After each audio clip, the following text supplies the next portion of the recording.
Hey everybody, it's Bari. Today I want to talk with you about one of the biggest barriers to love that might be very surprising to you. So most people would think the biggest barrier is meeting, a healthy, marriage-minded person, someone inspiring, someone who shares my vision.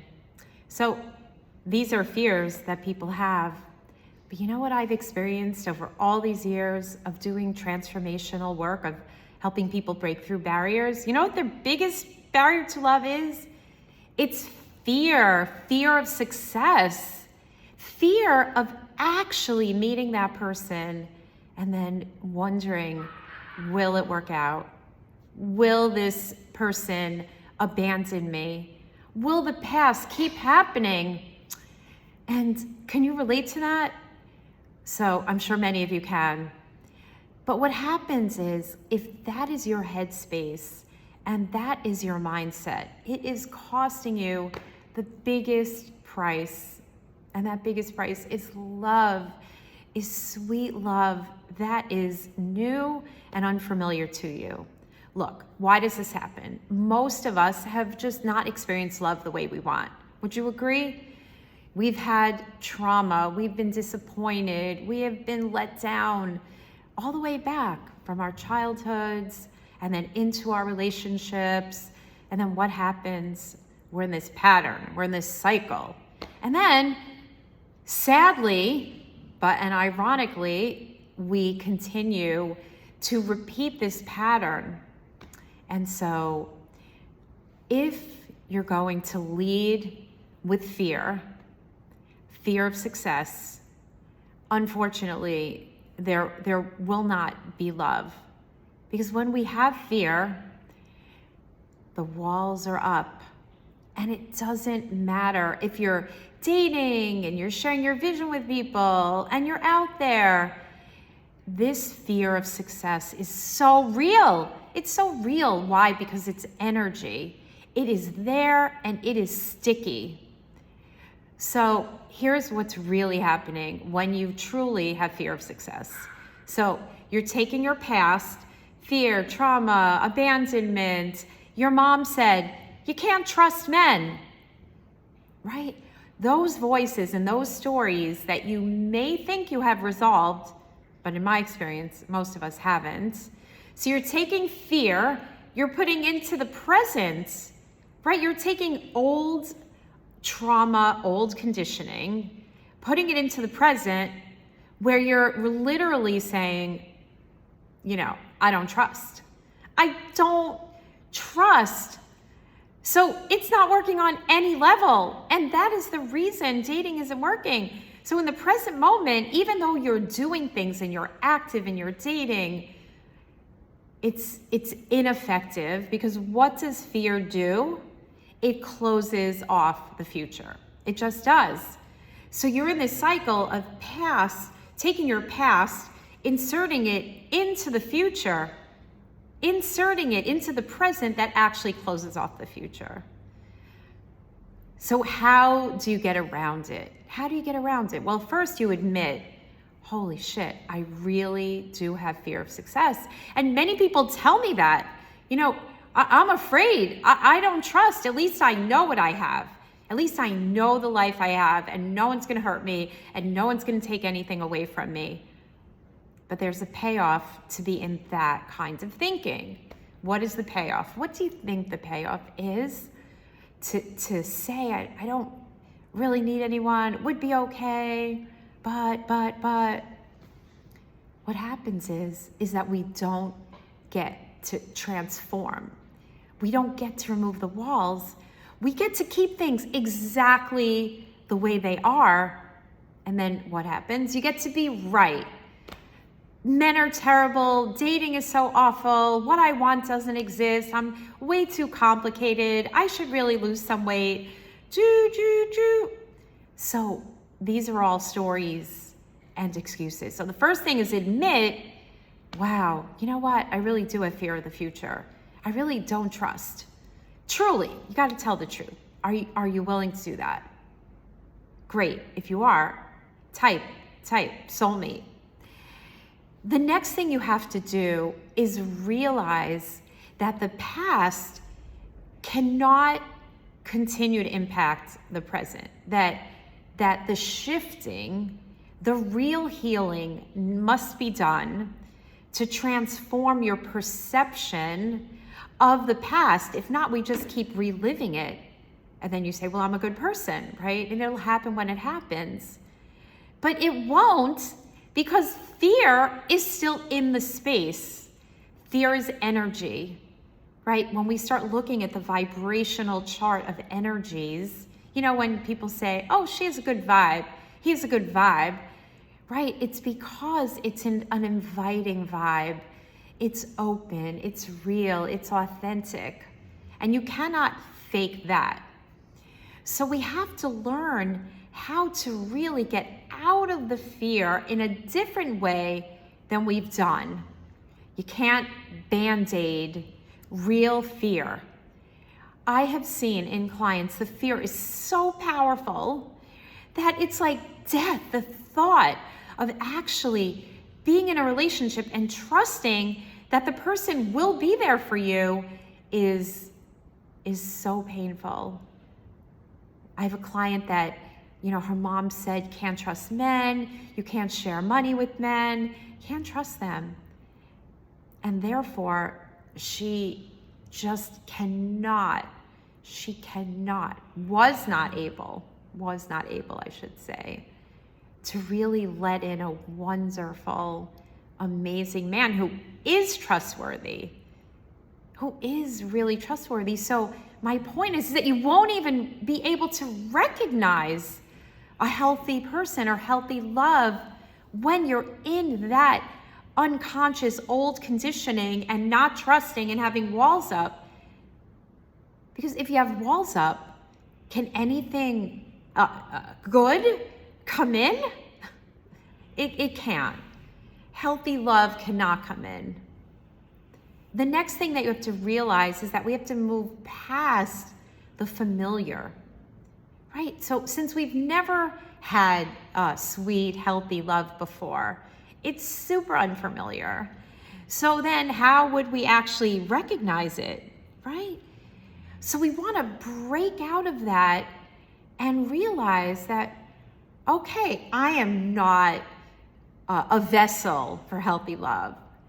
Instead, I'm dating ineffectively, and that's a waste of time. I am sure you don't do that in other areas of your life.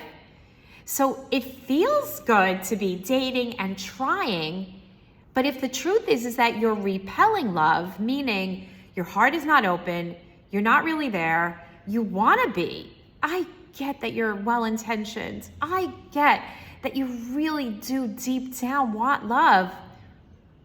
So then we need to get into alignment with having love and start to lead, not with fear, not unconscious fear, but start to lead with love, learning how to step out of the familiar and being the one to find the one, right? It's a whole different experience of yourself. It's not work. It's more of an embodiment and a willingness and a true vulnerability, the willingness to be so vulnerable, so real, because getting to wholeness within ourselves, it really is a learnable skill, but we've been using tools that do not work. Tools like analyzing the past, studying narcissism, studying your father or your mother and why they are the way they are. Open-ended things that are not goal-oriented, right? That's just, feel good. We like personal growth, but I'm talking about stepping into courage, because when we look at the vibrational chart of energies, above the courage line is willingness, is joy, is gratitude, is is enlightenment. Now, I'm not suggesting you need to reach enlightenment, but I am saying that to find healthy, lifetime, committed love, we need to stop leading with fear and stop trying to look good. Because if not, no, I'm taking a break. The break from what? The break from bad dating. The break from having to really change, having to be courageous, having to learn, how do I invite in that man who is wanting to give, who's wanting to really build a life and cleave, right? Because truth is, soulmates are goal mates. It's about partnership. But when we lead with, I don't know if that exists and I don't think I can have it and how do I know? And, a lot of times people say to me, well, I don't know, I meet nice guys, but then I don't know, they're boring and I don't know and I don't really feel it. And so you see, that is because it's so damn unfamiliar. So we have to change it. We have to change your perspectives. We have to take down walls of fear, because here's how the universe works. Fear begets more fear.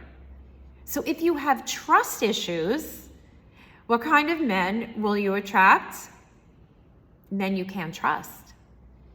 So I challenge you to look back at your dating patterns, at your childhood, at the men that you've been attracting, the marriage or relationships you got into. Did you know? Did it feel familiar? Were there red flags? Of course, there's always red flags when we are not leading with love, because when we lead with love, we don't wear rose-colored glasses. We are not in the space of, wishing and hoping, or, it'll work itself out, or not trusting. I don't know, there were signs, but... So, my message for today is recognize and tell the truth about where you're leading with fear, right? Fear, again, is just not what a healthy, conscious relationship is, and you can really be prepared for love. Don't have fear of success. Instead, choose success. Learn how to open up. Learn how to welcome love and how to be a person that is the embodiment, the language of something brand new. So I hope that was meaningful for you. And every Wednesday at noon, I share a lesson, a principled lesson and message about transforming, right? Not hard work. We've all done the work. And it's not about being around personal growth.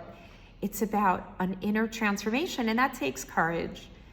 And if you're interested in actually learning the how, because there are steps, then by all means, this is what we do best in the world at helping people to transform and open up and leave the past behind, all of it. Not just by forgiving, that's not real. We reconcile it, we heal it, and design a future. And then you learn how to be actually an invitation from your highest self, from your best self as an empowered dater. Imagine being an invitation. So if that is something you're interested in, then click the link below and watch my masterclass, the 5 shifts to get unstuck in love and summon your soulmate. And the link is meettomarry.com/real love. And if that really resonates and you're an ambitious woman or man who wants love, who is committed to having a plan, just like you have plans in anything else, then you'll get to book a session, a Step into Healthy Love session, and we will talk about that plan. And if it makes sense, we will execute it, because you deserve love, healthy love. Not fake love and not fake self-love either. You deserve There's a resonance that happens in a healthy relationship. There's an expansion and a growth that happens and can only happen in the context of being ready and then being a creator. All right, guys, that's it for me. Have a great day, and I will see you next week.